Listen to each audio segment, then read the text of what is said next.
नमस्कार, आप देख रहे हैं कशिश न्यूज और खास खबर के साथ मैं हूं दीपक शर्मा। बिहार में लॉ एंड ऑर्डर पर बयानबाजी जारी है। विपक्षी सदस्यों ने कानून व्यवस्था की स्थिति को लेकर प्रदर्शन किया। वहीं पटना पुलिस ने एक और अपराधी का हाफ एनकाउंटर किया तो विपक्ष ने सवाल खड़े कर दिए। सवाल क्या है, बताएंगे आपको। साथ ही देखेंगे हेमंत सोरेन ने धनबाद कोलियरी में किस मुद्दे को लेकर आउटसोर्सिंग कंपनियों पर सवाल खड़े किए। तो अगले आधे घंटे तक बने रहिए हमारे साथ। और पहले खबर बिहार में कानून व्यवस्था पर घमासान के बीच एनकाउंटर से जुड़ी हर विवाद की। बिहार विधानमंडल सत्र के दौरान विपक्ष का प्रदर्शन लगातार जारी है। विपक्षी सदस्यों ने एक बार फिर लॉ एंड ऑर्डर को लेकर सरकार को घेरा। सदन के बाहर विपक्ष के विधायकों ने कानून व्यवस्था की स्थिति को लेकर सरकार को घेरने की कोशिश की। पटना नीट छात्रा मौत मामला, दरभंगा में बच्ची से रेप और हत्या जैसे मामलों को लेकर विपक्षी सदस्य नारेबाजी करते रहे। हाथों में पोस्टर के साथ प्रदर्शन कर रहे विपक्षी विधायकों ने बिहार में राष्ट्रपति शासन लगाने की मांग की। पूरा विपक्ष सरकार के खिलाफ हमलावर है और इस वक्त वो बिहार विधानसभा के सामने पोर्टिको में सरकार के खिलाफ वो प्रदर्शन कर रहा है। विपक्ष की जो सदस्य हैं, हालांकि इनकी संख्या भले ही कम हो, लेकिन इनके जोश में कमी है और सरकार के खिलाफ ये नारेबाजी कर रहे हैं। आरजेडी के 26 विधायक, माले के 2 विधायक, कांग्रेस के 6 विधायक और इसके अलावा जो है वो सरकार के खिलाफ आंदोलन कर रहे हैं, प्रोटेस्ट कर रहे हैं। अपराधियों को बचाना चाह रही है सरकार, और सरकार चर्चा नहीं कराना चाह रही है सदन में, जिसके कारण बिहार में भय का माहौल है। महिलाओं और बच्चियों सड़क पर नहीं निकलना चाह रही है। कहा है कि अब बिहार में राष्ट्रपति शासन की जरूरत है। जिस तरीके से बिहार में महिलाओं के खिलाफ हिंसा बढ़ी है, वो सरकार की जिस सरकार की यूएसपी रही है अपराध पे काबू पाना, कानून व्यवस्था पे काबू पाना, लेकिन जिस तरीके से कानून व्यवस्था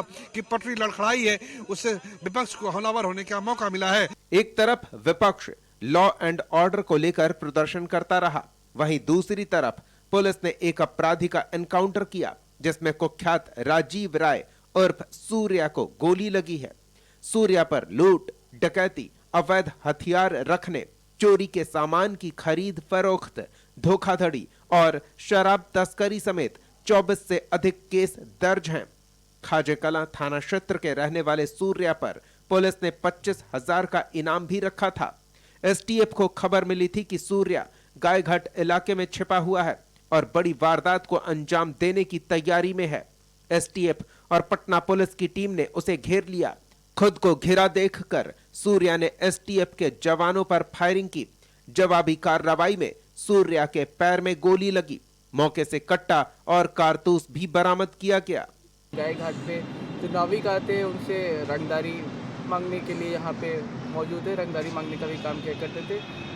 सूचना का सत्यापन करने के उपरांत आलमगंज के थाने की टीम, साथ में एसटीएफ का भी इसमें सहयोग रहा है और डीआईयू की टीम के द्वारा जब यहाँ पे आया गया तो उक्त अपराध कर्मी यहाँ पाया गया और उसके द्वारा पुलिस पे हमला किया गया।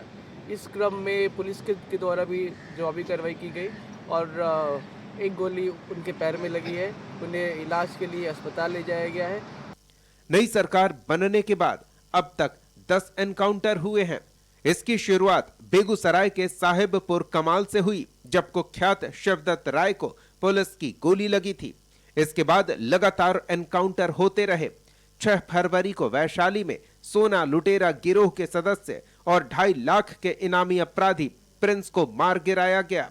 कानून व्यवस्था पर सवाल उठाने वाले विपक्ष ने अपराधियों के खिलाफ पुलिस के एक्शन पर भी सवाल उठाया और एक जाति के लोगों को टारगेट करने का आरोप लगाया।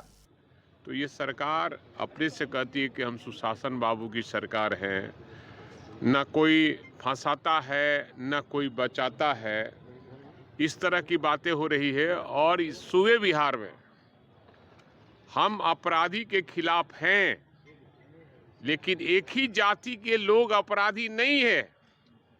हर जाति में अपराधी है, तो केवल एक जाति के अपराधी को ही क्यों गोली मारी जा रही है, ये पूछना चाहते हैं सरकार से। और बिहार की जनता भी जानना चाहती है, एक जाति और एक धर्म के लोगों को ही केवल अपराधी क्यों घोषित कर रहे हैं आप। मुद्दा कोई भी हो, नेता सियासत का बहाना नहीं छोड़ते। अपराध बढ़ा तो प्रदर्शन, एनकाउंटर हो रहा तो जाति वाला दांव। सिर्फ विधानसभा ही नहीं, विधान परिषद के बाहर भी विपक्ष ने प्रदर्शन किया।